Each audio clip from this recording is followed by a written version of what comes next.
ગાજરનો હલવો, બરફી, ખીર તો તમે બહુ ખાધી હશે. શું તમે ક્યારે ગાજરથી બનેલા ગુલાબજાંબુ ટ્રાય કર્યા છે? એકવાર જરૂરથી ટ્રાય કરજો. એટલા ટેસ્ટી અને એટલા જ રસથી ભરેલા ગુલાબજાંબુ બનીને રેડી થાય છે અને ટેસ્ટમાં પણ એટલા સરસ કે તમે વારંવાર જરૂરથી બનાવશો. સૌ પ્રથમ આપણે અહીંયા 250 ગ્રામ જેટલું ગાજર લેવાનું છે. ગાજરને 4 થી 5 પાણીથી સરસ રીતે વોશ કરવાનું. પછી આવી રીતે એને બે બાજુથી કટ કરવાનું. ગાજરનું આવી રીતે અંદરનો ભાગ પણ લાલ હોવો જોઈએ, બહુ પીળો ના હોવો જોઈએ. એ આપણે ચેક કરીને લેવાનું. એને હવે આપણે સરસ રીતે છોલી દઈશું. છોલીને આપણે એના એકદમ ઝીણા ઝીણા કટકા કરવાના છે. બહુ મોટા કટકા નથી કરવાના.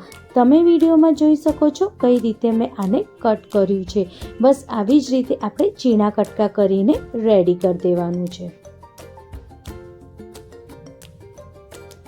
કંઈક આવી રીતે આપણે કટ કરી દેવાના છે ગાજરને.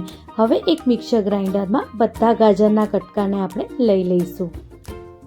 હવે એમાં અડધો કપ જેટલું આપણે દૂધ નાખવાનું છે અને એકદમ સરસ આપણે એને ક્રશ કરવાનું છે. એકદમ એની પેસ્ટ બની જાય એવું આપણે ક્રશ કરવાનું છે.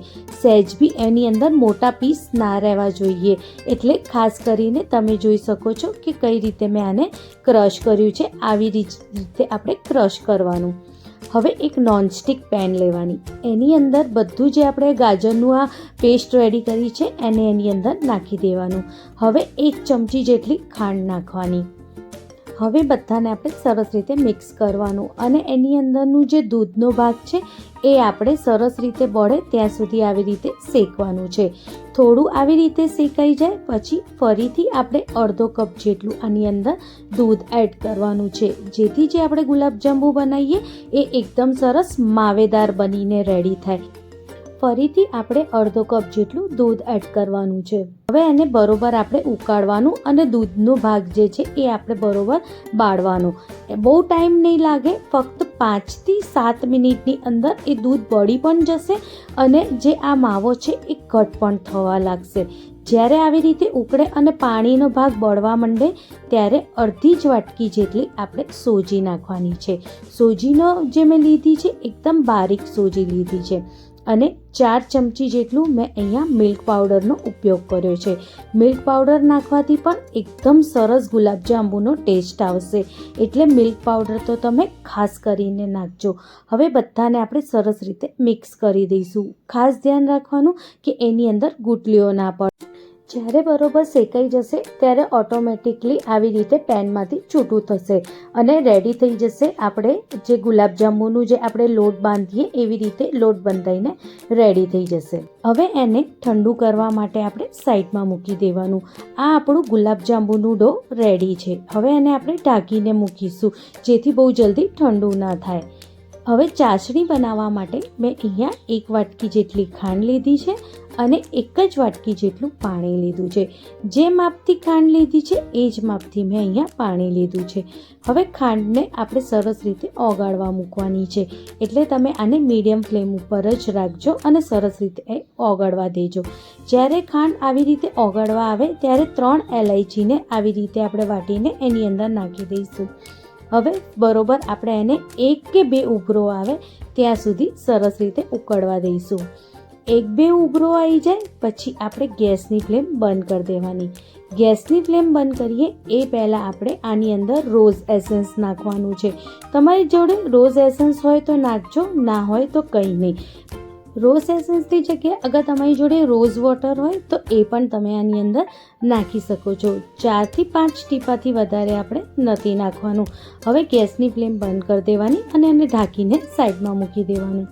ત્યાં સુધી આપણો જે આ ડો છે એ થોડો ઠંડો થઈ ગયો છે. હવે આને આપણે સરસ રીતે મસળી દઈશું. એને મસળવાથી જે આની અંદર છે એ સરસ શાઇનિંગ આવે છે. એટલે એને મસળવું બહુ જ જરૂરી છે. હવે હાથ ઉપર થોડું ઘી લગાવી દેવાનું અને આવી રીતે નાનો નાનો ભાગ લઈને આવી રીતે આપણે એના ગોળા વાળી દેવાના. જેમ આપણે ગુલાબજાંબુના ગોળા વાળીએ છીએ બસ એવી જ રીતે આપણે એના ગોળા વાળવાના. એ બી એક બી તિરાડ વગર. જો આવી રીતે ક્રેક ફ્રી હોવા જોઈએ. એક બી ગુલાબજાંબુમાં તિરાડ ના રહેવી જોઈએ, નહીં તો ફાટી જશે. આ લોટ જે છે એકદમ સોફ્ટ હોય છે અને એકદમ સરસ હોય છે, એટલે જ્યારે બી તમે આવી રીતે ગોળા વાળશો ત્યારે સહેજ બી એની અંદર ક્રેક નહીં પડે અને ફટાફટ આવી રીતે ગોળા બનીને રેડી થઈ જશે. બસ આવી જ રીતે આપણે બધા ગાજરના ગોળ રેડી કરી દેવાના, કંઈક આવી રીતે. હવે આપણે ગેસ પર તેલ મૂકવાનું. તેલ એકદમ ગરમ થાય પછી આપણે બધા ગુલાબજાંબુને એની અંદર તળવા મૂકવાનું છે. ગુલાબજાંબુ અંદર સુધી ડૂબે એટલું તેલ આપણે રાખવાનું છે અને ગેસની ફ્લેમ આપણે મીડિયમ રાખવાની અને ચમચીની મદદથી ઉલટ કરતાં આપણે એકદમ ગોલ્ડન બ્રાઉન થાય ત્યાં સુધી આપણે એને તળવાનું છે.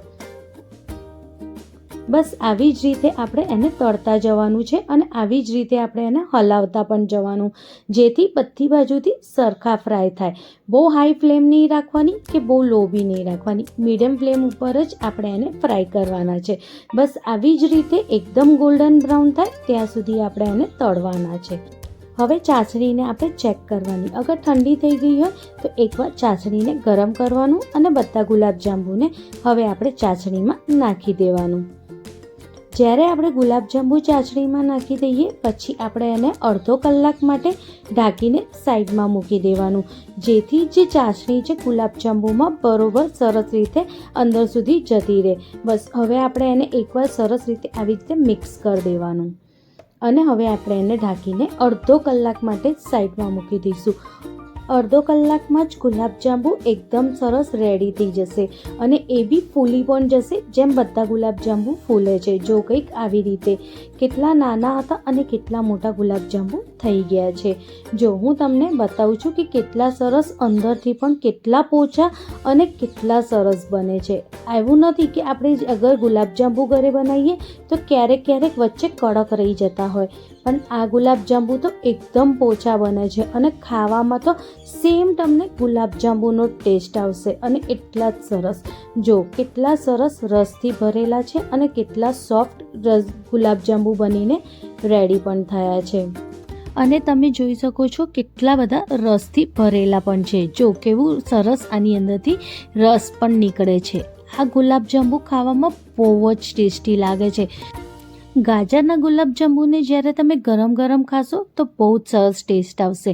આને તમે ઠંડી રબડી અને ગરમ ગુલાબજાંબુ જોડે ખાજો, ખરેખર બહુ જ સરસ ટેસ્ટ આવશે. આ જ્યારે ગુલાબજાંબુ થઈ જાય થોડી એની ઉપર તમે આવી રીતે પિસ્તાને ક્રશ કરીને નાખજો, બહુ જ સરસ લાગશે. મળીએ નવી રેસીપી સાથે. Thank you.